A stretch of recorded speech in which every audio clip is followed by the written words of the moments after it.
Here we go.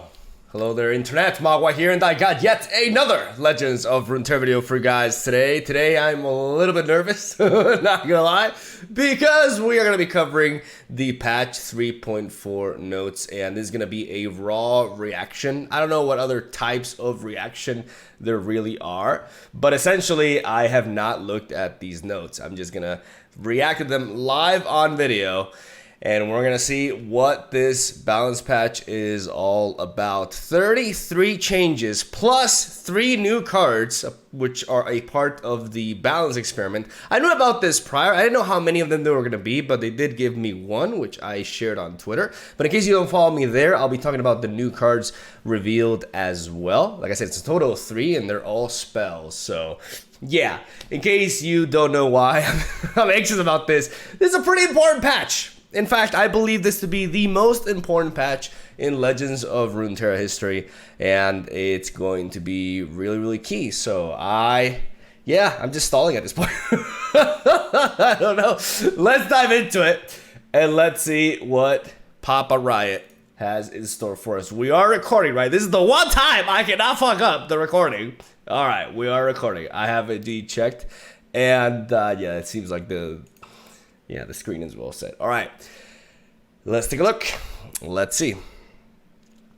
Okay, so they talk about the new cards first. All right, so we're experimenting with a new approach to life balance this patch. In addition to the usual card updates, we've taken a holistic look at gameplay patterns that aren't easily or quickly addressable by changing existing cards. So instead, we're adding a few new cards. This patch, we took a look at regions that lack core tools to deal with wide boards, as well as elusives, leading to one-sided matchups against those archetypes, and we've created a new spell for each of them to help shore up that weakness for Piltover and Zon, Targon, and Shurima. The card that they gave me is from Targon, and I'll talk about it in a bit in case you haven't seen my tweet.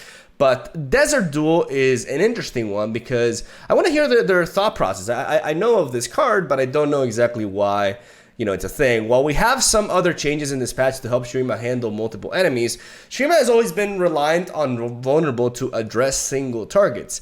That's a strong game plan when you can attack, but we felt they needed a tool that could also work on defensive rounds. Okay, that makes sense. My whole confusion with this card is that grappling hook does exist, but of course enabling grappling hook is easier said than done, and it limits the card to very specific archetypes. Kind of how Targon's prior fast speed stun is limited to landmark decks as well.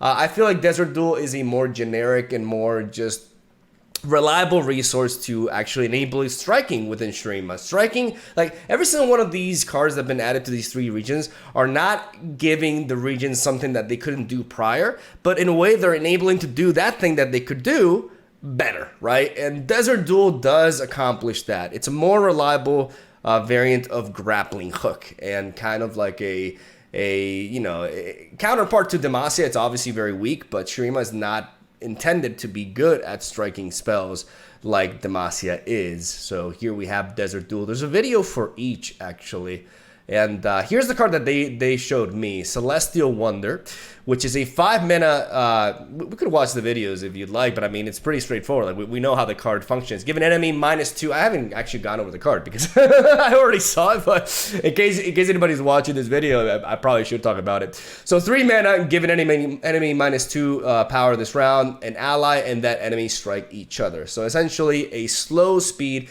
single combat for 3 mana, kind of like a strafing strike really, and you're sacrificing the fast speed for the ability to give the opponent -2 power.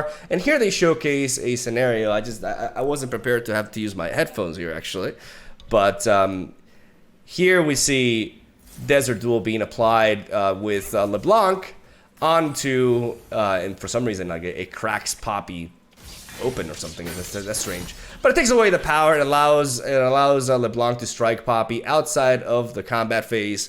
Who's this guy?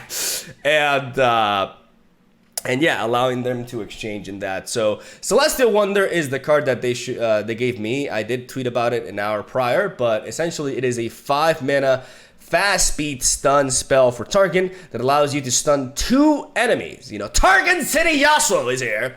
as if it wasn't a thing already, I guess. And they showcase Yasuo in the video. I gotta look at that. Target is great at creating large single threats, but can struggle with wider boards. While we don't want to change that identity entirely, we did want to give them an option for slowing down multiple attackers so that their slower game plan has a chance.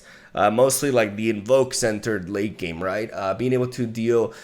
Target hasn't really ever... It doesn't really struggle with aggro per se. It struggles with aggressive, powerful mid-range decks.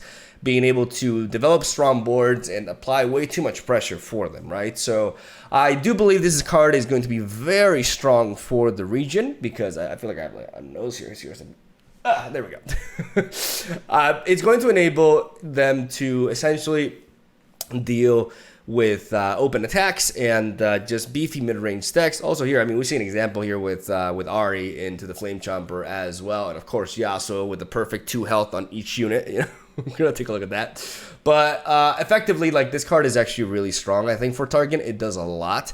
Especially like in rally-based matchups, it's going to help Target by quite a bit of time, and I think it's very, very powerful for the region overall. And yeah, let's take a look at the Yasuo Showcase. Of course, it had to be Yasuo. And I think it's a coincidence that they gave me the stun card, by the way. Like, I think that was fully intended. But yeah, that is as clean as it's gonna get. Do we get a level up? Do we get a level up? No? No? Okay. No such thing as perfection, but I'll take it. I'll take it. Nice showcase right there. And the last one is the Rocket Barrage. They gave Silverfuse this one. So Rocket Barrage is a 5-minute slow speed spell that deals 3 damage to an enemy and 1 to all other enemies. Direct damage is meant to be a strength of Piltover and Zon, and while that was definitely the case for single targets, their AoE options area of effect, in case anybody's wondering, AoE cards are like Avalanche, Withering Whale, cards that affect an entire board, essentially. We're not living up to that drain. Rocket Barrage should help Piltover and Zon as a strong option to look towards when you want to be sure your deck can deal with a horde of little aggressors. Interesting card. The fact that it's slow speed hurts it a lot, but... it's, and of course they showcase it against spiders, but one of the key things here is that it can be really powerful in conjunction with powder kegs. Not as much as people think, because slow speed spells with powder kegs, especially expensive ones, are a bit iffy a lot of times, because the opponent can just poke away the powder keg really easily, and you're not able to use it in response to an open attack. So you need to have enough mana to set up the powder keg and then go for the Rocket Barrage, or set up the powder keg after your opponent has attacked, etc. Right?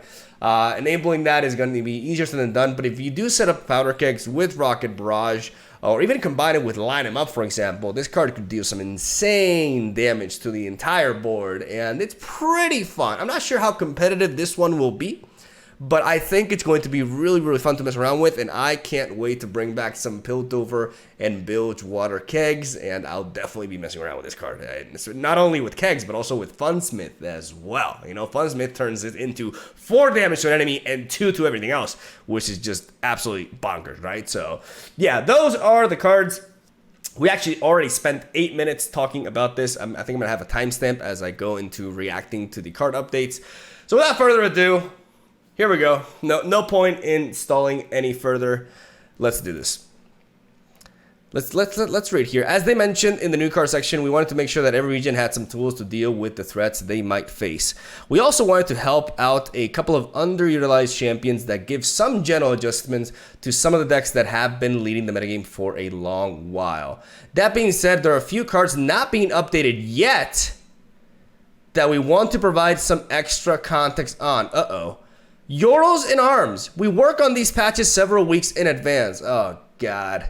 And we worked on this one earlier than usual due to our week out. Yordles in Arms wasn't seeing nearly as much play when these changes were locked, but we're watching it now. The new removal cards have been added. Along with other changes, this patch should have an effect on Yordles in Arms efficacy as well, but we're keeping an eye on it. Oh boy. Okay, not a good start. The Bandle Tree. We have changes planned for the Bandle Tree to alleviate the lack of interactivity in its win condition, but the changes are more complex to implement, so we have that targeted for our next balance patch, which is set for April 27th. Okay, so 1 more month of Bandle Tree and 1 more month of Yordles in Arms. All right, not gonna lie, not a good start. These two cards were really high up on my list, especially, honestly, as much as I hate Banditry, I feel like Yordles in Arms was more of a, like, a heavy, like, a big requirement for a change. I don't think I worded that correctly, but you get what I'm trying to say. Like, very, very important to nerf that card. But we'll see if the other changes do, you know, meet up with that, because I'm fearing just like a couple of Bandle City nerfs, and that would be a little bit frustrating, not gonna lie. But yeah, let's get into it. Okay, so no Yordles or Numbers, no Bandle but I mean Gonchalogist and Loping Telescope for sure, right? Ephelios. All right, first of all, Ephelios. All right, people say that there are going to be no changes to champions. I don't know why. Ephelios isn't changing directly, but we're bundling these moon weapon updates in the champion sections, and since they very explicitly affect his game plan. Okay, so Ephelios is a 3-mana 3. It's still a 3-mana 3/3, but Gins from Beyond is going. Oh my God, the weapons are going back to 2 costs. Is this going to be the same patch that they leaked? No way, right?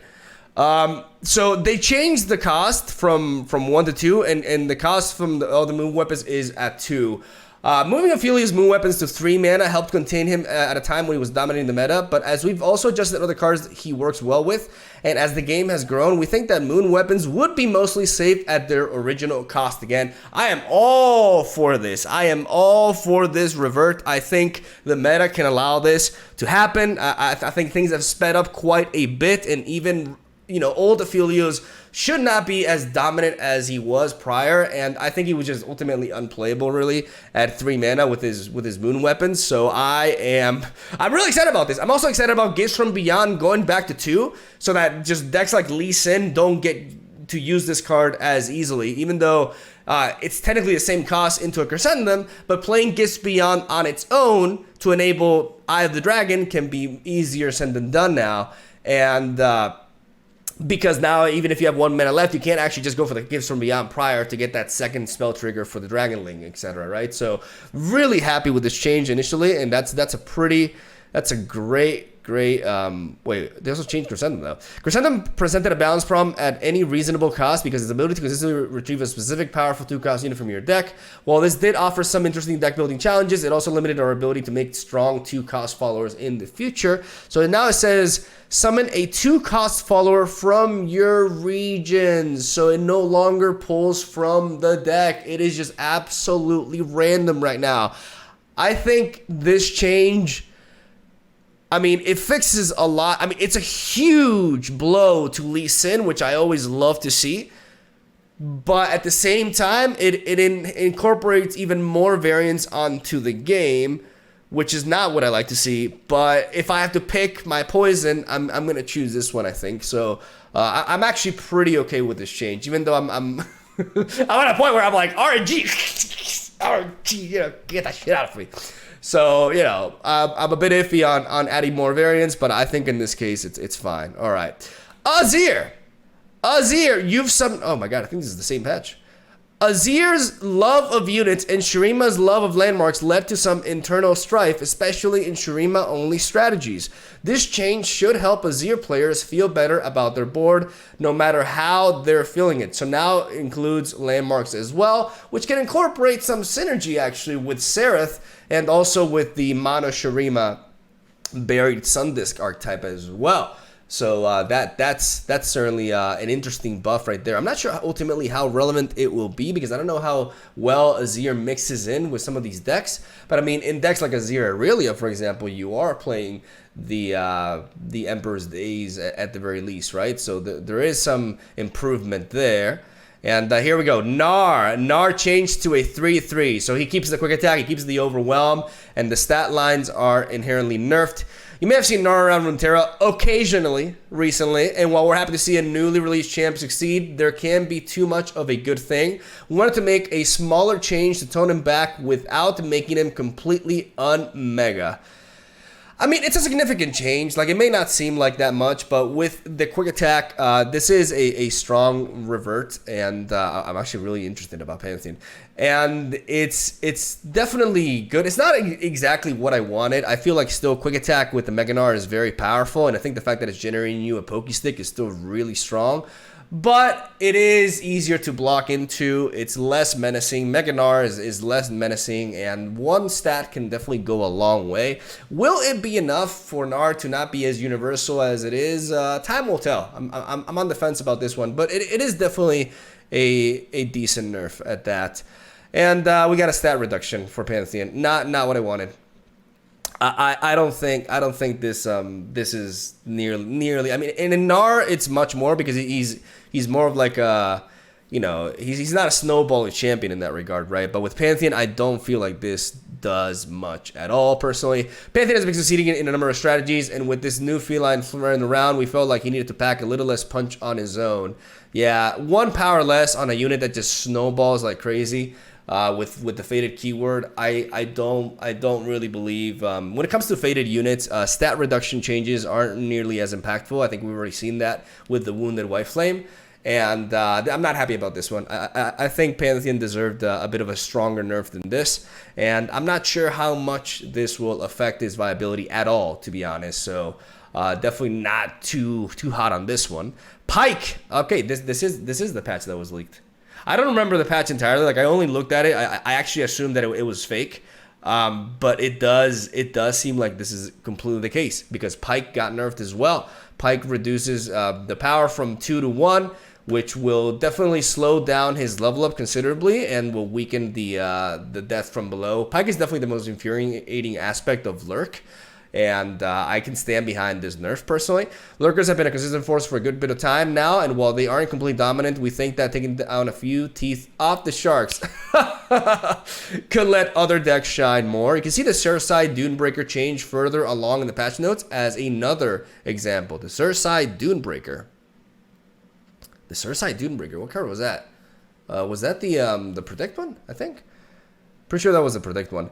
So yeah, strong nerf, even though it may not seem like much because Lurk just snowballs with that. Starting at 1 is a significant change. It weakens the death from below early on in the match, and it also slows down the level up, like I mentioned. So this is actually a pretty strong nerf to Pike, and honestly, I'm for it because he is the biggest the biggest variance factor, I believe, in Lurk itself. Like when you pull Death from Below, it's just so strong, and when they pull back-to-back Death from Below, it just feels like the deck is unbeatable, right? So weakening that a little bit is pretty neat. In the case of Pike and Gnar, like a 1 power cost reduction does go a long way. With Pantheon, unfortunately, I don't believe it does. Rumble. While Rumble has been having some success on his own, his Mecha Yordle friends have spent most of the time on the Scrap Heap.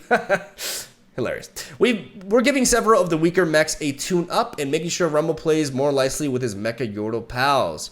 So, level requirement, I've dealt 2+ damage. I've seen allied Mecha Yordles deal 12+ damage. So pushing the synergy more, because it is true. Rumble doesn't really need the Mecha Yordles at all. We see him thrive a lot with just the Draven Rumble mid-range discard list. And this is interesting for sure. Little Dipper a little bit stronger. Dune Hopper mech a bit stronger as well. Trumpet Thatcher, a 5/5. Salty Spinner, just a little bit of a stat boost on them. This one is the biggest though, like making a 2-mana 3/3 that making this more resilient and enabling it to potentially attack twice actually has quite a bit of implications here. I think the Furry Horn Clasher one is the most impactful buffs out of all of these. But it's nice, you know, honestly, Mecha Yordles, nobody's complaining about them. They're not really overtaking the meta, and I don't mind these changes at all. Let's take a look at Victor. The Hex Core upgrade now costs 0. It's not focus speed like I wanted, but it costs 0 mana. So Victor, you know, another buff for Victor. Maybe he'll be viable now, maybe not, but it is definitely a step in the right direction. Victor's Machine Revolution already asks a lot out of a player. Between creating cards, playing a slow spell, and still managing to protect your Machine Overlord by taking the mana cost off the Hex Core upgrade. We hope Victor can focus on his self-improvement without committing resources to the cause every turn. Alright, so 0 mana right there. Oh, the Doombreaker is the 6-drop. Okay, so the Doombreaker got a little bit of a stat reduction. I think this is good. This card can be very thick and very difficult to deal with. And I think this nerf can actually go a long way for the late game scenarios versus Lurk. Being able to take this down a little bit easier is really important. So I actually like this nerf quite a bit. Twisted Catalyzer 2/2. There we go. There we go. I like it. This is good. Much like Lurkers, Darkness has been a deck holding its own at the top of meta for a long while without ever really taking over. We want to reduce their ability to trade off with aggressive minions early while also progressing their late game evil plans. So yeah, this enhances their weakness to Fearsome, which I think should be a thing. And I really, really believe this is the ideal nerf for the Twisted Catalyzer and the ideal way to hit Darkness. We see no Senna nerf, but honestly, I'm not too salty about that, as I feel like this was also very, very crucial, and I like it. Vanguard Sergeant, revert. Yeah, no, not happy about this one.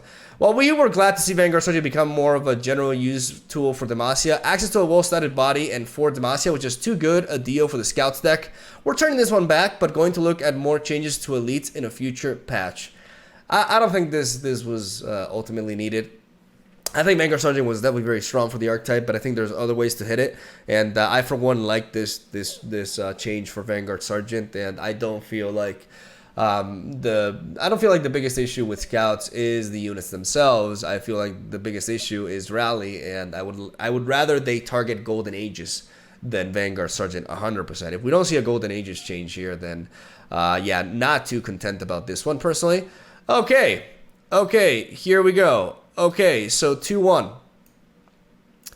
This is like the big moment I was waiting for. 2-1. Like I knew this was gonna happen. Like I was really hoping that they would make Conchologist a 1-2 or a 1-1. Some people disagree with me. I think it was the way to go. But no, it is a 2-1.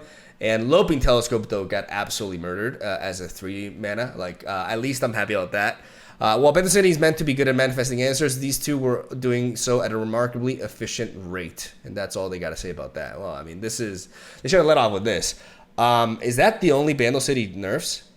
That can't be real, right? Well, with Gnar as well, but still, like, I don't know.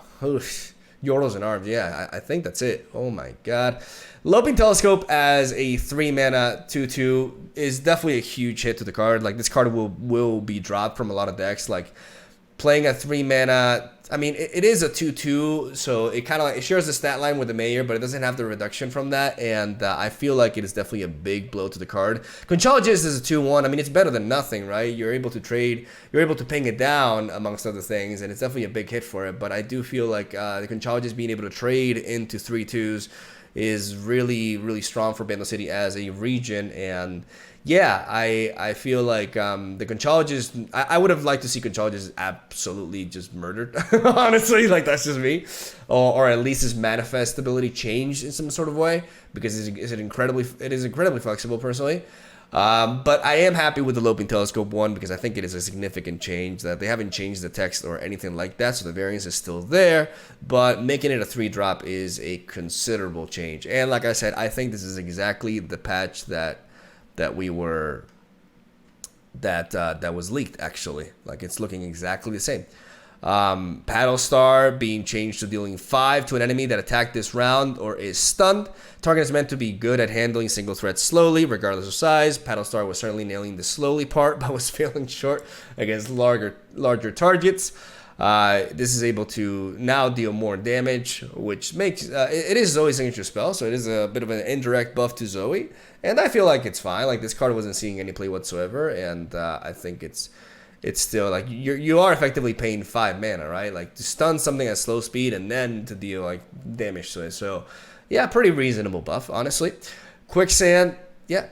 Again, I don't want to repeat myself, but this is actually exactly the patch. But it's weird because the patch featured, like, it didn't feature 33 changes. Is it 33 changes because they're factoring in these Mecha Yordle changes?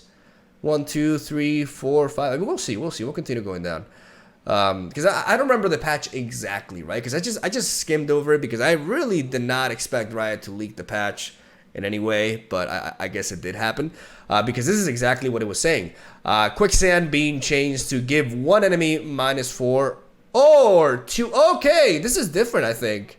From what I had read from the leaks, it was just giving 2 enemies -2. But now, maybe I read it wrong. Quicksand now gives an enemy -4 or 2 enemies -2 and disable their positive keywords this round. This empowers this card crazy. Like, this card is actually incredible now. The flexibility, the ability to hit 2 targets, take away elusive from 2 units or overwhelm is nuts. Like, Quicksand is just nuts now. Absolutely nuts.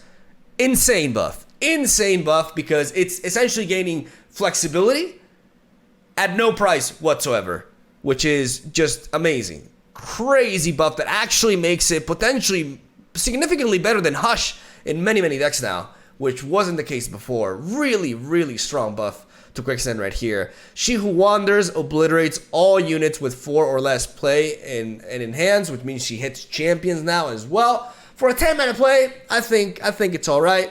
I don't think this is going to have any major, like, you know, meta game implications, and I think it's like I said, all right.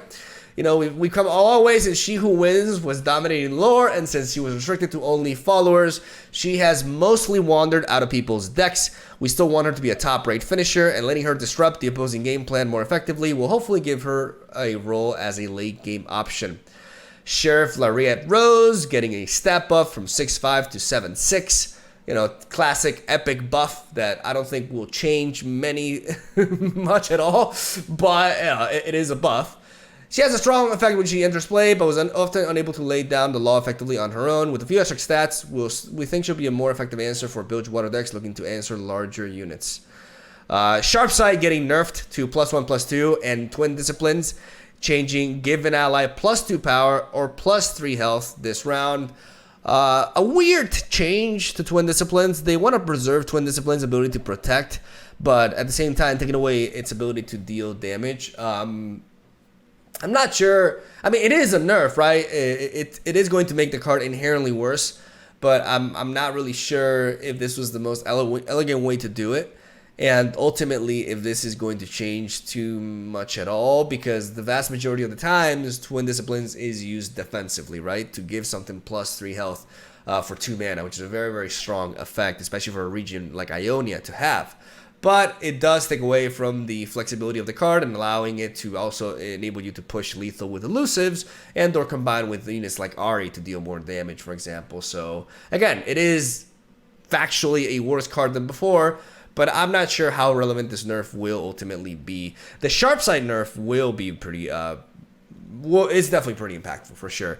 Now giving an ally +1/+2, like way less power. There's so many trades that just don't happen anymore with Sharpsight, and I think as a price to pay for elusive, I feel like this is a card that you do want to hit for Demacia. I think this card is too strong as a combat trick, and the thing is now I don't know if you justify this, to be honest, because that loss in +1 power is really, really important. But again, preserving the health buff, which is a lot of times the most crucial thing. I still feel like a lot of decks can run this if the units are big enough, but a big change to these two meta-dominant combat tricks for sure. And that's... okay, wait.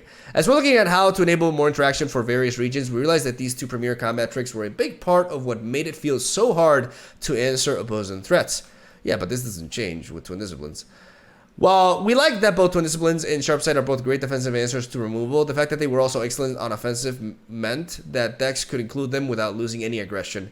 This change should push players to have a harder choice between protecting their units or including tools that can end the game on the spot. Also, we looked at a number of options to keep Twin Disciplines symmetrical, but making them fraternal Twin Disciplines was ultimately what felt the most fair. Okay, yeah, again, using them to protect is fine. I don't feel... again, it is inherently a nerf, but I feel like 90% of the problems from Twin Disciplines are from the fact that it gives so much health for 2 mana. I'm not sure this is the answer, but at the same time, it's better than nothing, so I'll take it. I am happy with the Sharpsight nerf, though. I think there's going to be a lot of people who don't like it, but I do think it's actually overall good for the game. And it's going to make deck building with Demacia more interesting for sure. Now, let's take a look at King Jarvan going from a 3-6 to a 5-6. This guy went to the gym. The king that opponent effect with his son around, but hasn't been much of a ruler in his own right. Oh, come on, you use that for the sheriff as well. Come on, right. With a little more power, he can do more to hold the throne. Great, fantastic, hilarious. Yeah, I like the change. It is true that he lacked a little bit of offensive presence, and I do feel like this will make the card significantly better. And I've been a fan of King Jarvan III for a bit. I think he's underplayed to a certain extent. He's underrated in that regard, and I think this is going to make him much stronger. So I like it. Tad of the Banner says, effect is no longer consumed by units that already have Challenger. Oh, interesting. This is a small change that should hopefully keep Valor from stealing Quinn's banner all the time. Darn bird. Okay, all right. That's, that's fine. That's an interesting change nonetheless. Sacred Protector. When I'm summoned, draw a Shen. Allies have barrier and have double attack, and now give an ally barrier and draw a Shen. Okay, so now upon play, the Sacred Protector gives an ally barrier. That's pretty neat. I like how they're buffing, the late game boats, right?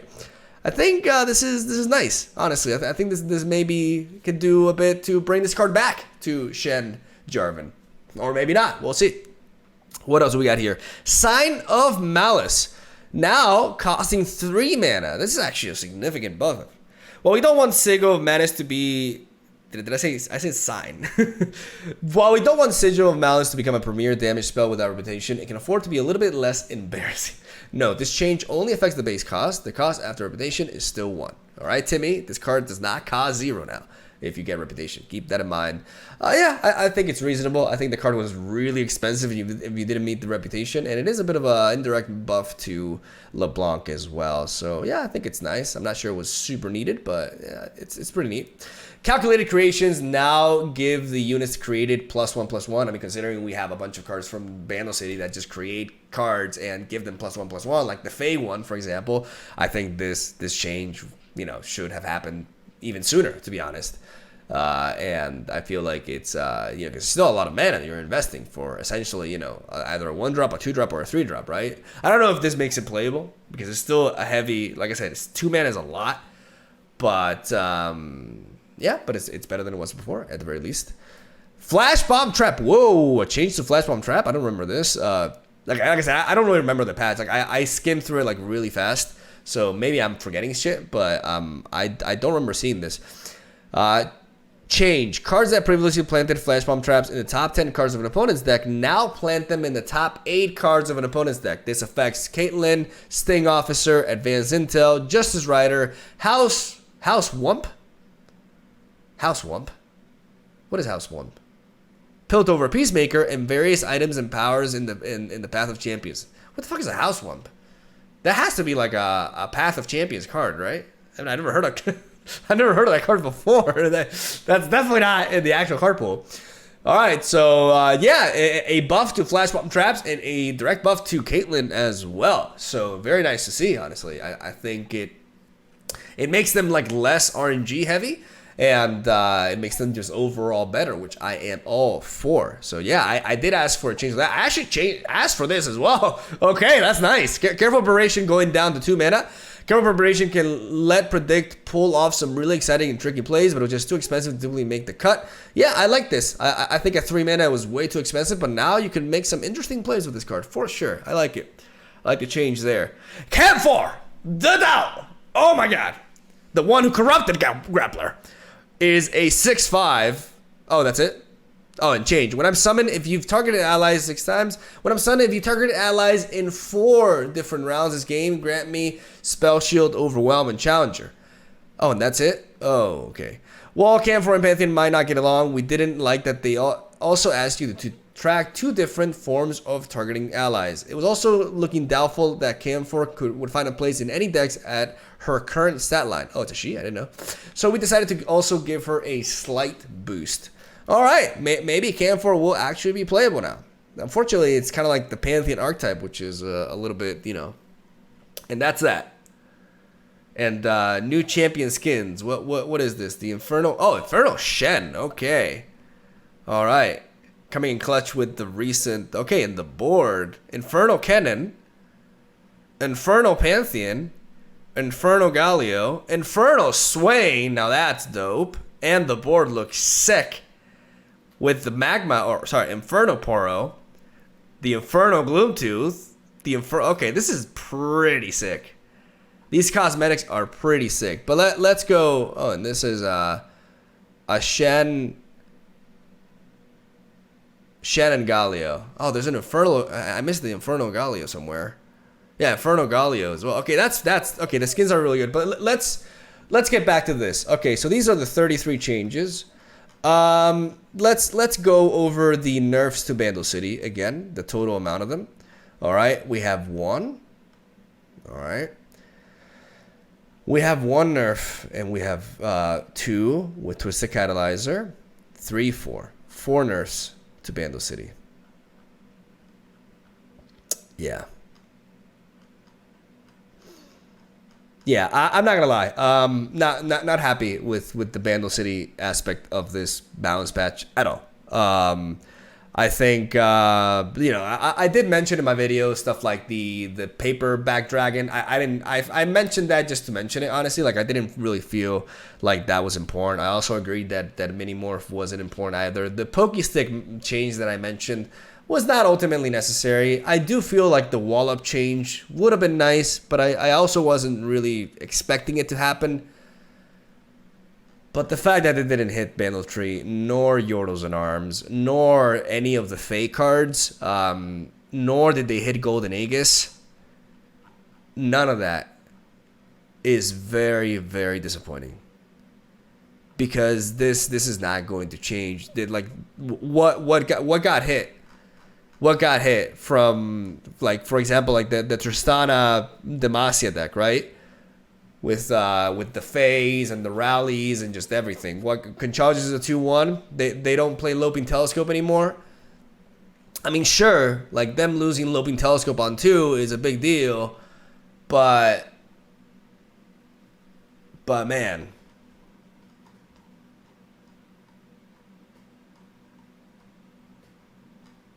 This actually was the patch that was leaked. I mean, these new cards are nice and all, but like you say, well, now you can Rocket Barrage their board and stuff. Yeah, but they still replace themselves upon entry. Like, you still have the mayor doing the mayor things. You still have like just so much value. It's not like nothing. Don't get me wrong. Like, Conchal just getting, toned down a bit, and especially Loping Telescope becoming 3 mana does have a lot of implications. But I still feel like this region and what it does. I feel like we got more. Did we get like more? What other Demacia nerfs did we get? We get the Vanguard Sergeant. They don't hit Golden Aegis. They don't hit Golden Aegis, and they leave a lot of these things. There's a lot of buffs, which is really nice, and Ephelios coming back is really exciting. But the Pantheon nerf, I do not feel is enough to nerf the Archetype. That's really powerful, especially with cards like Cataclysm, right? Like Zenith Blade. It's still going to be super just tremendous with this faded keyword. Is this really going to change the meta that much? Because so the relevant buffs, like the metagame wise, the relevant buffs, like cards like Quicksand are definitely very relevant. The change to Sharpsight, it also hits the Tristana Demacia deck as well. And we have some, like the Flash Bomb Trap is a bit of but it's a very slight buff is a thing, right? I don't think Calculated Creations does much. I think the Victor buff is really nice, but I don't see Victor breaking in with this environment. Toning down Lurk is good, but it's not like Lurk was really at the top of the meta. The most exciting thing for me is just bringing back Ephelios. Like, that's like the most exciting aspect for me personally.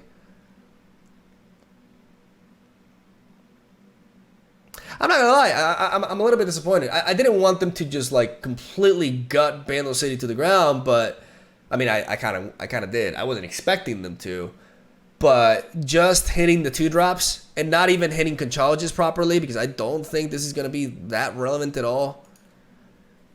I mean, it is relevant. It's 1 health, right? Like, you can ping it down. It is definitely relevant, but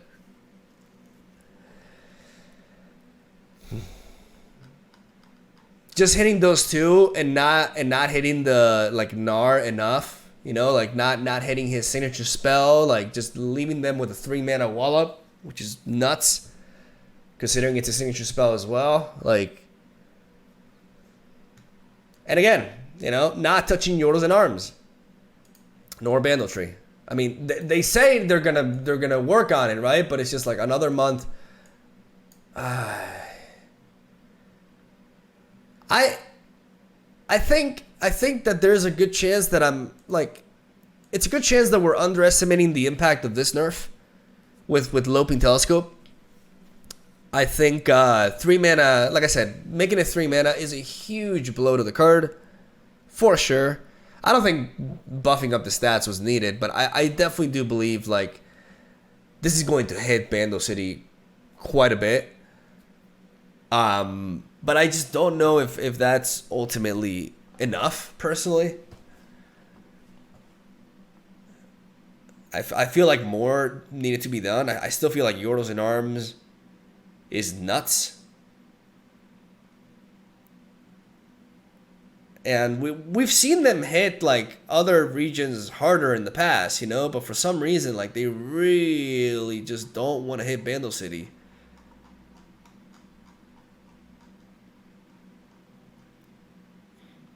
There's a lot of things that I like. Like I like the Twisted Catalyzer change. I don't like the Vanguard Sergeant change. I think Golden Aegis was something that should have been addressed. I think the card does a lot for 4 mana. And I feel like you know, some like the Sheriff buff is nice, but a lot of these buffs are just like just slight number tweaks, you know. I was expecting some more like I mean, the Sacred Protector change is neat, but I was expecting some more like redesigns, you know. But maybe that's something that we gotta wait until the next patch. I mean, it is 1 month away. And again, the Victor upgrade is nice. The Victor upgrade is nice. The Rumble change is neat as well. Not really that meaningful, I think. But the Pantheon change is underwhelming.